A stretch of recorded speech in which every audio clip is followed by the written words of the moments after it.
नमस्कार सबैजनालाई। आज चाहिँ म यहाँ पनिरको तरकारी पकाउँदैछु है। यो चाहिँ रहेको छ पनिर। यो चाहिँ हामीलाई चाहिने कुरा हो। यहाँले सबभन्दा इम्पोर्टेन्ट भने पनिर हुन्छ।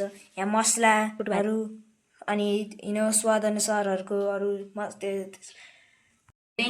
अब यहाँ यसरी कराई बसाल्ने, अलि हाई हिटमा राख्ने, त्यसपछि तेल हाल्ने हो, अनि तेल हाल्ने। अब चाहिँ यो पनिरलाई हामीले त्यो तेल तात्निन्जेलसम्म हामीले यो काट्नुपर्छ। अब यो अब यहाँ पनिर पनि काटियो अनि यहाँ तेल पनि अब तात्यो। अब यो पनिरलाई चाहिँ अब यो पनिरलाई चाहिँ अब लिने अनि त्यसपछि तेलमा फ्राई गर्न थाल्ने। ल पनिर हाल्यौँ। पोल्यो।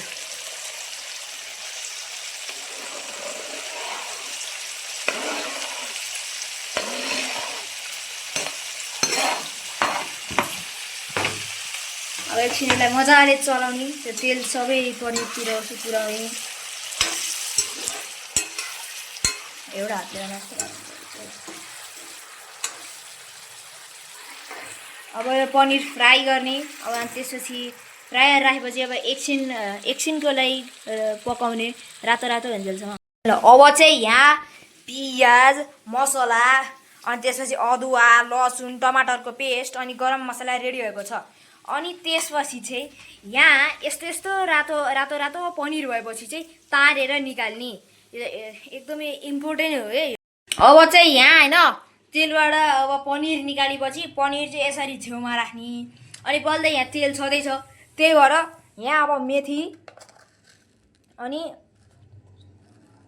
अलिकति जिरा, अनि मेथी पड्काउने अनि अलिकति जिरा हाल्ने।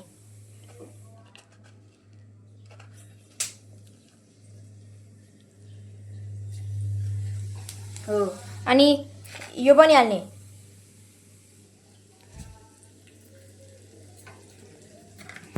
र अब चाहिँ यहाँ प्याज हाल्ने है त। अनि त्यसपछि यसलाई अब एकछिनसम्म रातो हुने गरी भुट्ने। अब चाहिँ यहाँ अघिको त्यो टमाटरको अनि अब चाहिँ अघिको यो पेस्ट हाल्ने। अब चाहिँ यस्तो अलिअलि यस्तो भएपछि नुन, अनि त्यसपछि मसला, अनि त्यसपछि बेसार, अनि फेरि गरम मसला पनि हाल्ने। अनि अघिको त्यो पेस्ट छ नि हामीले देखाएको थियौँ नि, हो त्यो यो टमाटरको अनि अदुवा लसुनको यो पनि पेस्ट हाल्ने। अनि त्यसपछि राम्रसी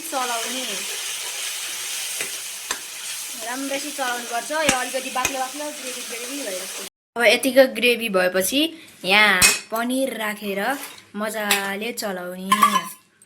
यो एकछिन पकाएपछि खानाको लागि रेडी हुन्छ।